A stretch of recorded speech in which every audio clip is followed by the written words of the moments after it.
Hi, ശരത്താണ്. ഈ വീഡിയോയിൽ നമ്മൾ സംസാരിക്കാനായിട്ട് പോകുന്നത് ആനന്ദ് റാത്തി വെൽത്ത് മാനേജ്മെന്റിന്റെ Q1 റിസൾട്ടിനെ പറ്റിയിട്ടാണ്. കഴിഞ്ഞ കുറേ ക്വാർട്ടറുകളായിട്ട് നമ്മൾ കണ്ടിന്യൂസ് ആയിട്ട് ട്രാക്ക് ചെയ്തുകൊണ്ടിരിക്കുന്ന കമ്പനിയാണ് ആനന്ദ് റാത്തി എന്ന് പറയുന്നത്. ആനന്ദ് റാത്തി വെൽത്ത് മാനേജ്മെന്റിന്റെ കാര്യമാണ് പറയുന്നത്.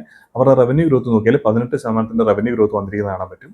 അതേപോലെ പ്രോഫിറ്റ് ഗ്രോത്തിലേക്ക് നോക്കിയാൽ പ്രോഫിറ്റിൽ ഏകദേശം 23-24% ഗ്രോത്ത് പ്രോഫിറ്റിൽ ഗ്രോത്ത് വന്നിട്ടുണ്ട്. അതേപോലെ തന്നെ ഈ കമ്പനി ഒരു വെൽത്ത് മാനേജ്മെന്റ് കമ്പനി ആയതുകൊണ്ട് തന്നെ നമ്മൾ അവരുടെ AUM ഗ്രോത്ത് നോക്കുന്നുണ്ട്. കാരണം അവർ എത്ര AUM ആണ് അവർ മാനേജ് ചെയ്യുന്നത് എന്നുള്ള കാര്യമാണ്. കാരണം ഇവർ മാനേജ് ചെയ്യുന്ന AUM-അനുസരിച്ചിട്ടാണ് ഇവരുടെ റവന്യൂ കാര്യങ്ങളൊക്കെ വരിക. കാരണം അതിൻ്റെ ഒരു കമ്മീഷനാണ് ഇവർക്ക് മെയിനായിട്ട് കിട്ടുന്നത്. അപ്പോൾ അങ്ങനെ നോക്കുമ്പോഴത്തേനും അവരുടെ AUM-ൽ ഏകദേശം 21% ഗ്രോത്ത് കാര്യങ്ങൾ വന്നിട്ടുണ്ട്. സോ ഇങ്ങനെ നോക്കുമ്പോൾ നമുക്ക് ഒറ്റയടിയിൽ നോക്കുമ്പോഴത്തേനും ഇവരുടെ കൺസിസ്റ്റന്റ് ആയിട്ട് 25-30% മുകളിൽ ഗ്രോ ചെയ്യുന്ന ഒരു കമ്പനിയുടെ 18% റവന്യൂ ഗ്രോത്ത് എന്ന് പറയുമ്പോഴത്തേനും അല്ലെങ്കിൽ AUM ഗ്രോത്ത് എന്ന് പറയുന്നത് 21% എന്ന് പറയുമ്പോൾ നമുക്ക് കുറച്ച് മോശമായിട്ടൊക്കെ ചിലപ്പോൾ ഫീൽ ചെയ്തേക്കാം. പക്ഷെ അങ്ങനെയല്ല ഈ ഒരു നമ്പേഴ്സിനെ നോക്കേണ്ടത്. കാരണം പ്രത്യേകിച്ച് ഇവർ വെൽത്ത് മാനേജ്മെന്റ് ആണ്. വെൽത്ത് മാനേജ്മെന്റ് ആയതുകൊണ്ട് തന്നെ ഈ ഒരു ഇവിടെയൊക്കെ കൂടുതലായിട്ട് ആൾക്കാരുടെ ഫണ്ടാണ് ഇവർ മാനേജ് ചെയ്തുകൊണ്ടിരിക്കുന്നത്. ഈ Q1 ഒരു സിറ്റുവേഷൻ നോക്കിയാൽ അറിയാം. പ്രത്യേകിച്ച് വാറൊക്കെ നല്ല രീതിയിൽ പീക്കായിട്ട് നിന്നൊരു സിറ്റുവേഷനാണ് ഈ പറഞ്ഞ ഏപ്രിൽ മെയ് എന്നൊക്കെ പറയുന്ന ഒരു സിറ്റുവേഷൻ. ആ ഒരു സമയത്ത് പോലും ഇവർക്ക് ഈ ഒരു രീതിയിലുള്ള അതായത് നല്ല പോസിറ്റീവ് ആയിട്ടുള്ള നമ്പേഴ്സ് അവർക്ക് പോസ്റ്റ് ചെയ്യാൻ പറ്റിയിട്ടുണ്ട്. 18% റവന്യൂവിൽ അവർക്ക് ഗ്രോത്ത് വരുത്താനായിട്ട് പറ്റിയിട്ടുണ്ട്. അതേപോലെ തന്നെ പ്രോഫിറ്റിലാണെങ്കിലും 24% ഗ്രോത്ത് അവർക്ക് ഈ ഒരു ക്വാർട്ടറിൽ കൊണ്ടുവരാൻ പറ്റിയിട്ടുണ്ട്. അതുകൊണ്ട് തന്നെ ഇത്രയും മോശമായിട്ടുള്ള ഒരു സിറ്റുവേഷനിൽ പോലും അവർക്ക് ഇങ്ങനെ പെർഫോം ചെയ്യാൻ കഴിഞ്ഞിട്ടുണ്ടെന്നുണ്ടെങ്കിൽ നല്ല രീതിയിൽ പെർഫോം ചെയ്യുന്ന ഒരു സിറ്റുവേഷൻ വന്നു കഴിഞ്ഞാൽ പ്രത്യേകിച്ച് മാർക്കറ്റിലൊക്കെ നല്ല മൂവ്മെന്റ് കാര്യങ്ങളൊക്കെ വരുന്ന ഒരു സിറ്റുവേഷനോടൊക്കെ ആണെങ്കിലും അല്ലെങ്കിൽ ഈ പറഞ്ഞ വാറിന്റെ സിറ്റുവേഷൻസോ അങ്ങനത്തെ കാര്യങ്ങളൊന്നും ഇല്ലാത്ത ഒരു നോർമൽ ആയിട്ടുള്ള സിനാരിയോയിൽ ഇവർക്ക് ഏത് രീതിയിൽ ഗ്രോ ചെയ്യാൻ പറ്റുന്ന കാര്യം നമുക്ക് ഊഹിക്കാനായിട്ട് പറ്റും. സോ ആ ഒരു രീതിയിൽ നല്ല നമ്പേഴ്സാണ് ഇവർ പോസ്റ്റ് ചെയ്തിരിക്കുന്നത്. ഇവരുടെ ബാക്കിയുള്ള കൗണ്ടുകൾ കാര്യങ്ങളൊക്കെ നോക്കിയാൽ ഇപ്പോൾ RMSന്റെ കൗണ്ട് നോക്കിയാൽ അതിൽ കൃത്യമായിട്ടുള്ള ഇൻക്രീസ് വരുന്നതായിട്ട് കാണാൻ പറ്റും. അല്ലെങ്കിൽ AUMs അവർ ഹാൻഡിൽ ചെയ്യാൻ നോക്കിയാൽ അതായത് AUM per RM എന്ന് പറയുന്ന കാര്യം നോക്കിയാൽ അതിൽ നല്ല രീതിയിൽ ഇമ്പ്രൂവ്മെന്റ് കാര്യങ്ങൾ വരുന്നതായിട്ട് കാണാൻ പറ്റും. ടോട്ടലായിട്ടുള്ള കസ്റ്റമർ ബേസ് നോക്കിയാൽ അവരുടെ ടോട്ടൽ അവർ മാനേജ് ചെയ്യുന്ന ഫാമിലി എന്ന് പറയുന്നത് ഏകദേശം ഒരു 14,000-ഓളം അടുത്തായിട്ട് അതിൻ്റെ എണ്ണം കൂടിയിട്ടുണ്ട്.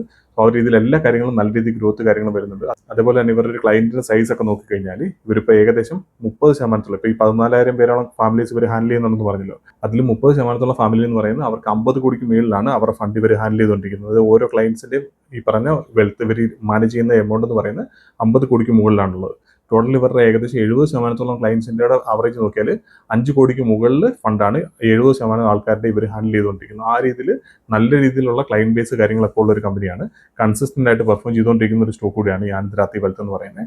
അതുപോലെ തന്നെ ക്ലിയർ ആയിട്ടുള്ള ഒരു ഗൈഡൻസ് കാര്യങ്ങളൊക്കെ എല്ലാ വർഷവും അവർ കൃത്യമായിട്ട് തരാറുണ്ട്. അതുപോലെ തന്നെ അത് എക്സിക്യൂട്ട് ചെയ്യാറുണ്ട്.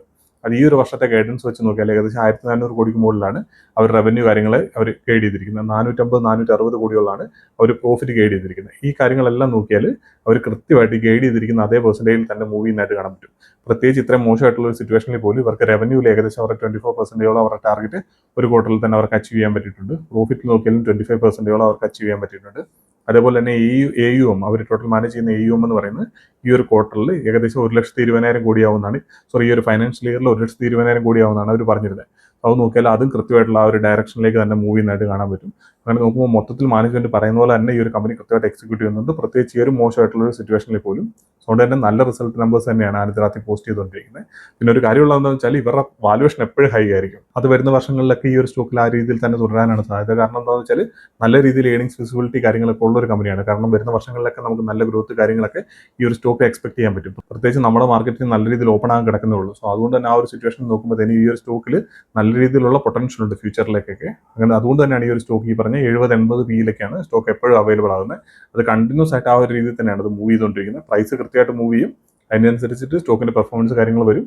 വീണ്ടും പ്രൈസ് ആ ഒരു ലെവലിൽ തന്നെ മുകളിലേക്ക് പോയിക്കൊണ്ടിരിക്കും. അതുകൊണ്ട് തന്നെ ഇതിന്റെ സ്റ്റോക്ക് ഒരിക്കലും നമുക്ക് എന്താ പറയുക ലോവർ വാല്യൂഷനിലൊന്നും കിട്ടുക എന്ന് പറയുന്ന കാര്യം എനിക്ക് തോന്നുന്നില്ല അങ്ങനെ ആ ഒരു രീതിയിൽ സംഭവിക്കാൻ സാധ്യതയുണ്ടെന്ന്. ഇനി ഇവരുടെ പീർസ് ആയിട്ടുള്ള കമ്പനികളെ എല്ലാം കൂടെ ചേർത്തുകൊണ്ട് നമുക്ക് ലാസ്റ്റ് ഈ ഒരു ക്വാർട്ടറിൽ തീരുന്നതിന് മുമ്പായിട്ട് ഈ ഒരു സെക്ടറിലെ എല്ലാ കമ്പനികളും കൂടെ ഒന്നിച്ച് നമുക്കൊരു വീഡിയോയിൽ കൂടെ സംസാരിക്കാം. അപ്പോൾ ഈ ഒരു സെക്ടറിൽ ആരാണ് ലീഡ് ചെയ്യുന്നത്, ഈ കമ്പനികളുടെയൊക്കെ ഗ്രോത്ത് കാര്യങ്ങൾ എങ്ങനെയുണ്ടെന്നുള്ള കാര്യങ്ങളൊക്കെ നമുക്ക് ഇത് കമ്പയർ ചെയ്ത് തന്നെ മനസ്സിലാക്കാനായിട്ട് പറ്റും. അപ്പോൾ തന്നെയാണ് നമുക്ക് അവിടുത്തെ ഏറ്റവും നല്ല സ്റ്റോക്ക് ഏതെന്നുള്ള കാര്യങ്ങളൊക്കെ ഐഡന്റിഫൈ ചെയ്യാനായിട്ട് പറ്റുന്നത്. നമുക്ക് എന്തായാലും അങ്ങനെ ഒരു വീഡിയോയുടെ ഈ ഒരു ക്വാർട്ടറിൽ തന്നെ നമുക്ക് ചെയ്യാനായിട്ട് ശ്രമിക്കാം. അടുത്തൊരു വീഡിയോയിൽ കാണാം.